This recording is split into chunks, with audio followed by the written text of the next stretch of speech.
Bonjour à tous, c'est la rentrée pour les écoliers mais aussi pour les constructeurs qui nous dévoilent leur toute dernière nouveauté. Au programme aujourd'hui, les Peugeot 3008 et Porsche Panamera restylés. On parlera également du futur Mercedes SL Roadster avant de terminer avec les prix du nouveau Cupra Formentor.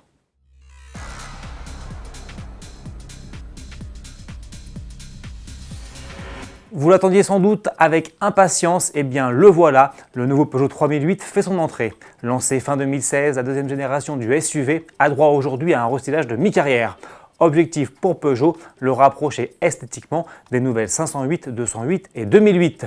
Le 3008 de phase 2 gagne donc les fameux crocs lumineux, désormais chers à la marque, mais aussi une nouvelle calandre sans cadre qui se prolonge en ailette jusque sous les projecteurs qui sont également revus.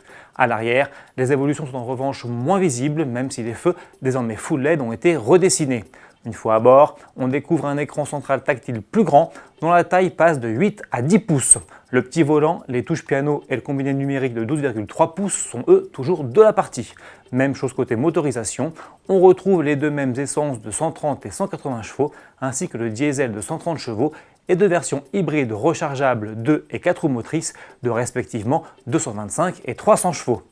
Produit à l'usine PSA de Sochaux, dans le Doubs, le Peugeot 3008 restylé sera commercialisé en France à la fin de l'année. Restylage toujours, mais chez Porsche cette fois. C'est la Panamera qui profite d'une petite mise à jour. Esthétiquement, les changements sont toutefois légers. On remarque simplement un nouveau bouclier avant et un bandeau lumineux modifié à l'arrière.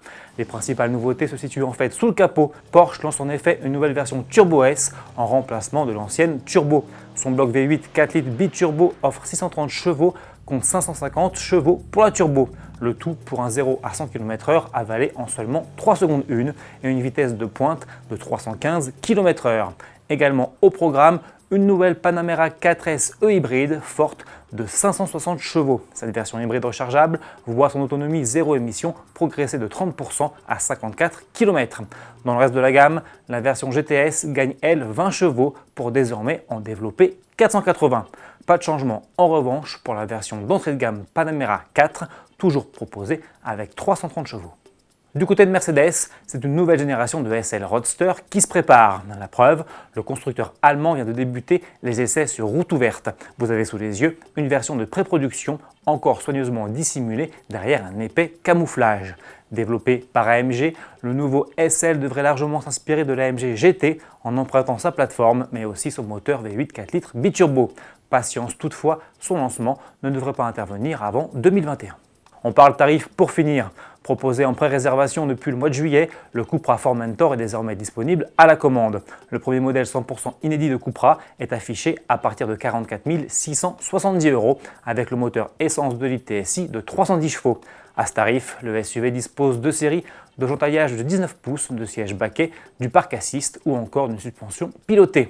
Mais pour ses débuts commerciaux, le modèle est d'abord proposé en série limitée première édition avec une teinte bleu pétrole mat. 60 exemplaires seulement seront produits pour un prix fixé à 52 815 €.